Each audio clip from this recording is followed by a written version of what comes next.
কুষ্টিয়ার সরকারি 4টি পরিত্যক্ত ডি টাইপ কোয়ার্টার থেকে চুরি হয়ে যাচ্ছে সম্পদ। দেখভাল না থাকায় এসব ভবনগুলো পরিণত হয়েছে মাদকের অভয়াশ্রমে। গণপূর্ত বিভাগের অধীনে থাকলেও জনবল সংকটের কারণে তদারকি করতে পারছে না তারা। প্রশাসন বলছে রাতে আলোর ব্যবস্থা করলে কমবে অপরাধ প্রবণতা।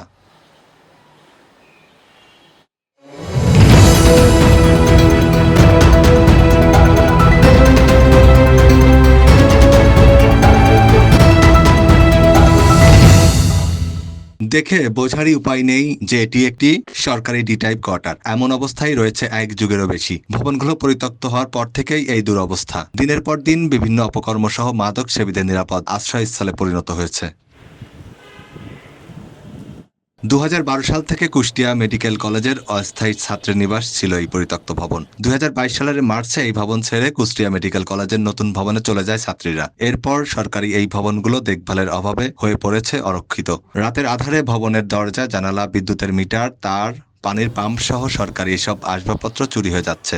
আসলে এই চুরিটা তো অনেক গভীর রাতে হয়। দিনের বেলা যদি হতো তাহলে কেউ না কেউ তো অবশ্যই বলতো যে এটা করা উচিত না। কারণ গভীর রাতে হয় বলে কারো চোখে পড়ে না, তখনই চলে যায় আসলে। স্থানীয়রা বলছেন কর্তৃপক্ষ এখনই কোনো ব্যবস্থা না নিলে এই ভবনগুলোতে যে কোনো সময় ঘটতে পারে বড় ধরনের দুর্ঘটনা। কুষ্টিয়া শহরের প্রাণকেন্দ্রে মাদক সেবনকারী ও সন্ত্রাসীদের অভয়াশ্রমে যাতায়াত করছে উঠতি বয়সীরাও এবং অসামাজিক কার্যকলাপের স্বর্গরাজ্যে পরিণত হয়েছে। পরিত্যক্ত ভবনের ভেতরে যাতায়াত রয়েছে কিশোর গ্যাংদেরও। রাতের অন্ধকারে সরকারি মূল্যবান সম্পদ চুরি হওয়ার বিষয়টি গণপূর্ত বিভাগকে জানিয়েও কোনো লাভ হচ্ছে না বলে দাবি স্থানীয়দের। কুষ্টিয়ার মতো একটা জায়গায় এবং তার শহরের প্রাণকেন্দ্রে এই জায়গাগুলো এখন হচ্ছে সন্ত্রাসী এবং অসামাজিক কার্যকলাপের একটা স্বর্গরাজ্য পরিণত হয়েছে। পরিত্যক্ত অবস্থায় আমাদের আইন শৃঙ্খলার যে পরিস্থিতি সেইটা অবনতির মূল কারণ হয়ে দাঁড়িয়েছে এই পরিত্যক্ত ভবনগুলো। কলেজ বা স্কুল পড়ুয়া বাচ্চারা, উঠতি বয়সের বাচ্চারা, মেয়েরা পর্যন্ত এখানে এসে নেশাগ্রহণ করে থাকে। গণপূর্ত বিভাগে যারা পরিচিত যারা আছে তাদের জানাইছি যে এরকম আপনাদের ভবনগুলো আপনারা সংরক্ষণের ব্যবস্থা করেন, নাহলে যেভাবে রাতের অন্ধকারে চুরি হয়ে যাচ্ছে এগুলো আপনারা দেখবেন একটা সরকারি সম্পদ নষ্ট হয়ে যাচ্ছে। তারা তেমন কোনো সাড়া দেয়নি। তারা বলছে যে মিটিং করবে, সিদ্ধান্ত নেবে, এইভাবেই চলছে। নিয়ন্ত্রণকারী প্রত্যেকটা সরকারি সম্পদ এক একজনের দায়িত্বে এক একটা থাকে, যেমন সম্পূর্ণ নিয়ন্ত্রণ করে হচ্ছে গণপূর্ত বিভাগ।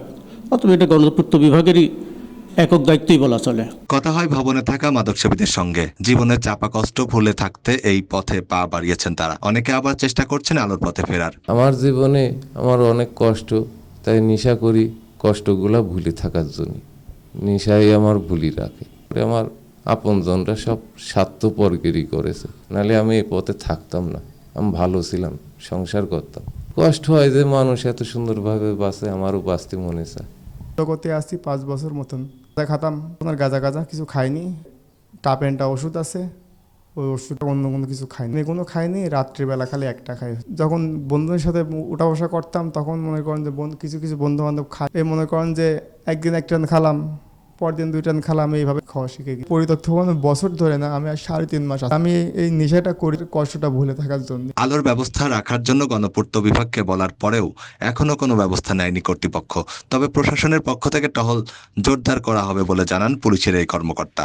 কুষ্টিয়া শহরে যে ডি টাইপ যে কোয়ার্টারগুলো আছে সেই কোয়ার্টারগুলো 2012 সাল থেকে পরিত্যক্ত। তো পরিত্যক্ত থাকার কারণে এক ধরনের এক শ্রেণীর মানুষ সেই জায়গায় গিয়ে রাতের আধারে কোনো একটা বিল্ডিং বা একটা এলাকা, যদি একটা বিল্ডিংয়ে যদি কেয়ারটেকার বা কোনো নিরাপত্তার বা আলোকিত না থাকে, সেই জায়গাগুলো কিছু সমস্যা থেকেই থাকে। মানুষ সুবিধাভোগী, যারা মাদক সেবী তারা তাদের সুবিধাজনক স্থানেই তো মাদক সেবন করার চেষ্টা করবে। তো এছাড়াও আমরাও গণপূর্ত বিভাগকে বলেছি, শহরের মাঝখানে তো এই জায়গাটাও পড়ে, তো আমরা সেই সার্বিক নিরাপত্তাটা আমরা অবশ্যই দিব। আর সবকিছু প্রশাসনের উপর চাপিয়ে দায়ী সারা বক্তব্য গণপূর্ত বিভাগের নির্বাহী প্রকৌশলীর। এখনই কার্যকর কোনো ভূমিকা না নিলে যে কোনো সময় বড় ধরনের দুর্ঘটনা ঘটতে পারে বলে মনে করেন স্থানীয়রা।